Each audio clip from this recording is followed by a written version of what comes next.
ఒక రాజ్యంలో ఒక అందమైన రాజు ఉండేవాడు. అతని పేరే అర్జునుడు. ఆ రాజ్యంలో ప్రజలకి ఎటువంటి కష్టం వచ్చినా అస్సలు వెనుతిరిగేవాడే కాదు. ఆ రాజ్యంలో ప్రజల్ని చాలా సంతోషంగా చూసుకునేవాడు. ఒకరికి కష్టం వచ్చినా తానే దగ్గరుండి అన్నీ పరిష్కరించి రాజ్యాన్ని చక్కగా పరిపాలించేవాడు. అనుకోకుండా ఒకరోజు ఆ రాజ్యంలో కరువు వచ్చింది. అయితే విపరీతంగా నదులన్నీ ఎండిపోయి ప్రజలు అక్కడి నుంచి వేరే రాష్ట్రాలకు వలస వెళ్ళిపోవడం మొదలుపెట్టారు. అది తన కళ్ళతో చూసిన రాజు ప్రజల యొక్క నిస్సహాయత స్థితిని చూసి ఎంతో బాధపడిపోతాడు.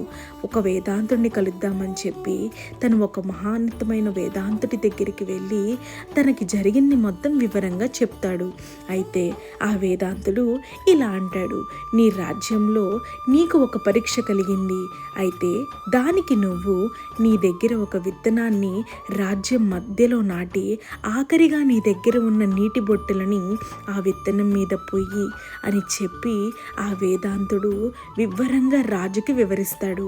అదంతా తన మనసులో పెట్టుకున్న రాజు తనకు ఉన్న సందేహాలన్నీ అడిగి వేదాంతుడితో మాట్లాడి సరే అని చెప్పి మాట్లాడి అక్కడి నుంచి వెళ్ళిపోయి తన రాజ్యంలోని ప్రజల్ని కలిసి ఆ వేదాంతుడు చెప్పినది మొత్తం వివరంగా ఆ రాజ్యంలో ప్రజలకు వివరించి ఒకరోజు ఒక విత్తనాన్ని తీసుకొని ప్రజల దగ్గరికి వెళ్ళి రాజ్యం మధ్యలో విత్తనాన్ని నాటడం మొదలుపెట్టాడు. ఆ రాజు విత్తనాన్ని నాటి మంచిగా ప్రార్థన చేసి విత్తనం మొలకెత్తాలని అందరినీ మనసులో అనుకోమన్నాడు.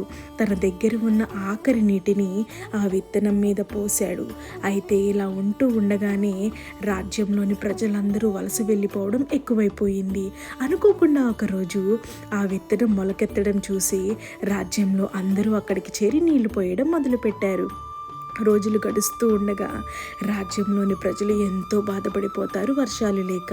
అయితే వలస వెళ్ళిపోయే వాళ్ళు ఎక్కువైపోయి రాజ్యంలో ప్రజలు ఒకరి దగ్గర ఉన్న ఒకరి ఆహారాన్ని అందరూ పంచుకోవడం మొదలు పెట్టండి అని చెప్పి రాజు వాళ్ళతో చెప్పగా అందరూ అలానే చేశారు. అయితే అనుకోకుండా ఒకరోజు ఆ విత్తనం మొలక కాస్త చిన్న మానుగా మారింది. ఆ మానుని చూసి ప్రజలందరూ ఎంతో సంతోషపడిపోతారు. ఇక వర్షాల కోసం ఎదురు చూస్తూ ఉండగా ఆ రోజు రానే వచ్చింది. అనుకోకుండా ఒకరోజు ఉరుములతో కూడిన వర్షాలు చాలా భారీగా ఆ రాజ్యంలో పడ్డాయి. అది చూసిన ప్రజలు చాలా సంతోషపడతారు. ఆ రాజ్యంలోని వాళ్ళంతా పిల్లలతో సహా ఆ చెట్టు దగ్గరికి చేరి ఎంతో సంతోషపడతారు.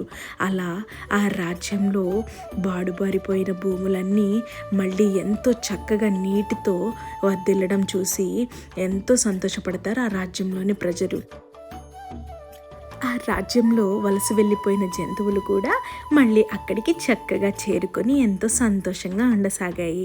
రాజ్యంలోని ప్రజలందరూ వాళ్ళ పొలంలో పొలం నాట్లు వేసుకుంటూ ఎంతో ఆనందంగా గడిపారు.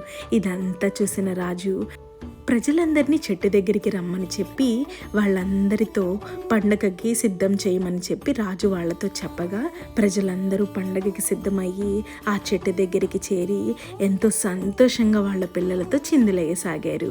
ఇదంతా చూస్తూ ఉన్న యువరాణి ఎంతో సంతోషపడుతుంది.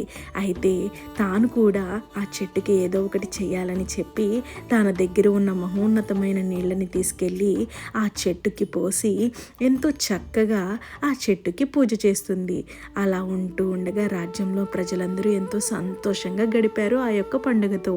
రాజకుమార్తె ఆ రాజ్యంలోని పిల్లలందరికీ ఆ చెట్టు యొక్క గొప్పతనం చెప్తూ ఉండగా రాజు అక్కడికి వచ్చి అందరితో చక్కగా భోజనం చేసి ఆఖరిగా ఆ వేదాంతుడి దగ్గరికి వెళ్ళి జరిగిన దాన్ని బట్టి ఎంతో సంతోషిస్తూ ఆనందంగా ఉన్నారని చెప్పి ఆ వేదాంతుడికి చెప్పగా ఆ రాజ్యం మళ్ళీ పూర్వ వైభవంతో మళ్ళీ కలకలలాడుతూ ఎంతో చక్కగా నిలిచిపోయింది.